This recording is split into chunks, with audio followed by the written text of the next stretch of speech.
विद्या भारती द्वारा संचालित ऑनलाइन कक्षाओं में आप सभी का बहुत स्वागत, अभिनंदन। अर्थशास्त्र के दूसरे अध्याय संसाधन के रूप में लोग, इस अध्याय का आज ये दूसरा भाग है। पहले भाग में हमने पढ़ा कि मानव को किस प्रकार मानव पूंजी में परिवर्तित किया जा सकता है। मानव को मानव पूंजी में बदलने के लिए उसमें शिक्षा, प्रशिक्षण एवं चिकित्सा आदि सेवाओं में निवेश करना पड़ता है, जिसके फलस्वरूप वह मानव मानव पूंजी में बदल जाता है और एक उत्पादक परिसंपत्ति बन जाता है। क्या ऐसा वास्तव में होता है? इसको समझने के लिए आज हम दो लड़कों की कहानी को पढ़ेंगे, विलास और सकल। ये दोनों ही लड़के एक ही गांव में रहते थे, लेकिन एक पर शिक्षा चिकित्सा में निवेश किया गया और दूसरे पर यह सब निवेश नहीं किया गया, जिसके परिणाम स्वरूप क्या नतीजे देखने को मिले। सबसे पहले हम सकल की कहानी को पढ़ेंगे। सकल की कहानी। दो मित्र विलास और सकल एक ही गांव सेमापुर में रहते थे। सकल की आयु 12 वर्ष थी। उसकी माँ शीला घर का कामकाज देखती थी। उसके पिता बूटा चौधरी खेत में काम करते थे। सकल घर के कामकाज में अपनी माँ की मदद करता था। वह अपने छोटे भाई जीतू और बहन सीतू की भी देखभाल करता था।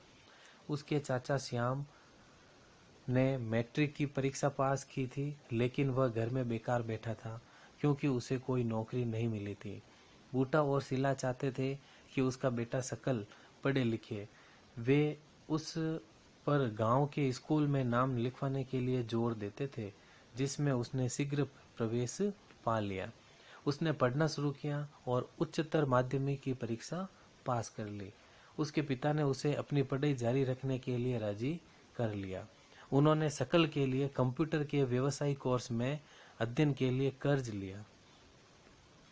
सकल प्रतिभाशाली था और आरंभ से ही पढ़ाई में उसकी रुचि थी। उसने बड़े लगन और उत्साह से अपना कोर्स पूरा किया। कुछ समय के पश्चात उसे एक प्राइवेट फर्म में नौकरी मिल गई। उसने एक नए प्रकार के सॉफ्टवेयर को डिजाइन भी किया। इस सॉफ्टवेयर से फर्म को अपनी बिक्री बढ़ाने में सहायता मिली। उसके बॉस ने उसकी सेवाओं से प्रसन्न होकर उसे पदोन्नति दी। इस प्रकार ये हमने पढ़ी सकल की कहानी। अब हम सकल के गांव के एक दूसरे लड़के विलास की कहानी को पढ़ेंगे। विलास की कहानी। विलास 11 वर्ष का एक लड़का था और वह सकल के ही गांव में रहता था। विलास के पिता महेश एक मछुआरे थे। विलास जब केवल 2 वर्ष का था तो उसके पिता की मृत्यु हो गई। उसकी माँ गीता ने मछलियाँ बेचकर अपने परिवार को पाला पोसा। वह जमींदार के तालाब से मछलियाँ खरीदती और निकट की मंडी में बेचती थी। वह मछलियाँ बेचकर एक दिन में केवल 150 रुपये ही कमा पाती थी। विकास गठिया का रोगी बन गया। उसकी माँ के पास इतने पैसे नहीं थे कि वह उसे एक डॉक्टर को दिखा पाती। वह स्कूल भी नहीं जा सका। उसकी पढ़ने में रुचि नहीं थी। वह खाना पकाने में अपनी माँ की मदद करता तथा अपने छोटे भाई मोहन की भी देखभाल करता। कुछ समय पश्चात उसकी माँ बीमार पड़ गई तथा उनकी देखभाल करने वाला कोई नहीं था। परिवार में उसकी सहायता करने वाला भी कोई नहीं था। विलास भी उसी गांव में मछलियां बेचने के लिए बाध्य हुआ। अपनी माँ की तरह वह भी कम ही कमा पाता था। इस तरह से हमने ये 2 कहानियां पढ़ी है। इन 2 कहानियों में जो मूलभूत अंतर हमें देखने को मिला कि सकल के ऊपर शिक्षा और प्रशिक्षण में खर्च किया गया, लेकिन विलास के ऊपर ये खर्च नहीं किया गया और इसका परिणाम ये हुआ कि सकल आगे जाकर अधिक उत्पादनशील हुआ, अधिक पैसे कमा पाता था, जबकि विलास के साथ ऐसा नहीं था।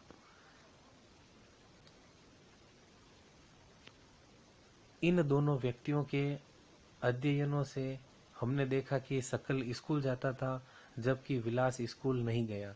सकल शारीरिक रूप से हष्ट-पुष्ट और स्वस्थ था, उसे बार बार डॉक्टर के पास जाने की आवश्यकता नहीं पड़ती थी। विलास गठिया का रोगी था, उसके यहाँ डॉक्टर के पास जाने के साधन नहीं थे। सकल ने कंप्यूटर में डिग्री प्राप्त की थी। सकल को एक प्राइवेट फर्म में नौकरी मिल गई। विलास वही काम करता रहा जो उसकी माँ करती थी। अपनी माँ की तरह परिवार को पालने पोसने के लिए उसकी आय बहुत कम थी। सकल के मामले में कई वर्षों की शिक्षा ने उसके श्रम की गुणवत्ता बढ़ाई। इससे उसकी कुल उत्पादकता में वृद्धि हुई। कुल उत्पादकता देश की समृद्धि में योगदान देती है। इसके बदले व्यक्ति को वेतन के रूप में या फिर उसकी पसंद के दूसरे रूप में प्रतिफल मिलता है। विलास को उसके जीवन के आरंभिक भाग में कोई शिक्षा, स्वास्थ्य सेवा नहीं मिल सकी। वह अपनी माँ की भांति ही मछलियाँ बेचकर जीवन यापन करता रहा, इसलिए वह अपनी माँ की तरह अकुशल श्रमिक का वेतन पाता था। तो इन दोनों कहानियों से कुछ स्पष्ट हो जाता है। क्या स्पष्ट होता है? मानव संसाधन में शिक्षा और चिकित्सा सेवा के द्वारा निवेश से भविष्य में उच्च प्रतिफल प्राप्त हो सकते हैं। लोगों में यह निवेश भूमि और पूंजी में निवेश की तरह है। जिस तरह हम भूमि और पूंजी में निवेश करते हैं ताकि हम उच्च प्रतिफल प्राप्त कर सके, उसी प्रकार मानव संसाधन में अगर शिक्षा चिकित्सा में निवेश किया जाए तो भविष्य में उच्च प्रतिफल प्राप्त हो सकता है। एक बच्चा भी जिसकी शिक्षा और स्वास्थ्य पर निवेश किया गया है, भविष्य में उच्च आय और समाज को वृहद योगदान के रूप में अधिक प्रतिफल दे सकता है। यह देखा जाता है कि शिक्षित माँ बाप अपने बच्चों की शिक्षा पर अधिक निवेश करते हैं। ऐसा इसलिए होता है क्योंकि उन्होंने स्वयं भी शिक्षा के महत्व को अनुभव किया होता है। वे उचित पोषण और स्वच्छता के प्रति भी सचेत होते हैं।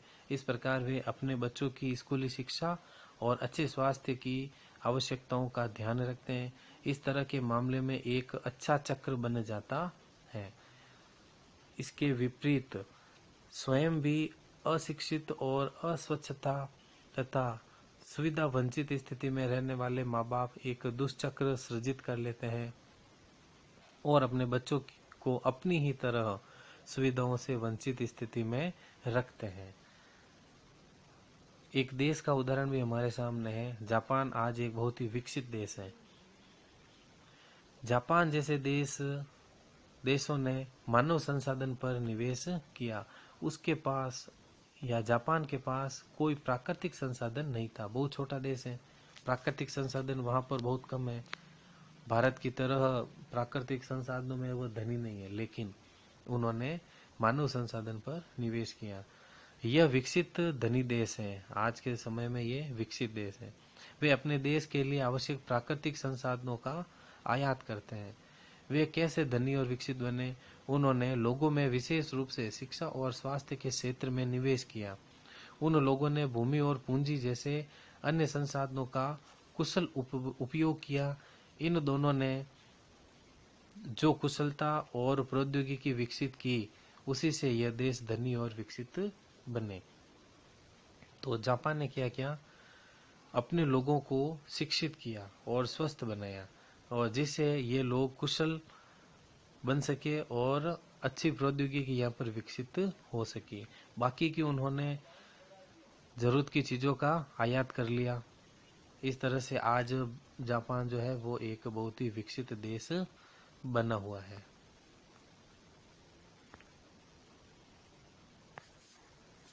इस तरह से आज के वीडियो में हमने ये जाना कि शिक्षा चिकित्सा में निवेश के फलस्वरूप मानव संसाधन को उत्पादनशील परिसंपत्ति के रूप में बदला जा सकता है। आज की दोनों कहानियों से संबंधित कुछ प्रश्न आपसे मैं पूछ रहा हूँ। ध्यानपूर्वक उनके उत्तर और प्रश्नों को देखें। पहला प्रश्न, विलास और सकल किस गांव में रहते थे? सही उत्तर, सेमापुर गांव में रहते थे। इनमें से कौन मानव पूंजी के निर्माण में प्रशिक्षण की भूमिका को इंगित करता है? उत्तर सकल, क्योंकि सकल ने कंप्यूटर का एक व्यवसायिक कोर्स किया था और वह ज्यादा कमा पाता था। तीसरा प्रश्न, विलास की कहानी से हमें क्या सीख मिलती है? सही उत्तर, मानव पूंजी निर्माण में शिक्षा की महत्वपूर्ण भूमिका होती है, जो कि हमने आज की इस कहानी से पढ़ा है। चौथा प्रश्न, इनमें से कौन मछुआरा था? महेश, विलास, शीला या डी, ए और बी दोनों? तो सही उत्तर होगा डी, ए और बी। ठीक है, महेश जो था वो विलास का पिता था, वो एक मछुआरा था, जबकि विलास स्वयं एक मछुआरा बना। तो ये दोनों ही मछुआरे थे। प्रश्न संख्या 5, इनमें से बूटा का व्यवसाय क्या था? सही उत्तर खेतीहर मजदूर। बूटा एक खेतीहर मजदूर था। निम्न में से कौन गठिया का रोगी था? सही उत्तर सी, विलास। विलास एक गठिया का रोगी था। इनमें से कौन सकल के परिवार से नहीं है?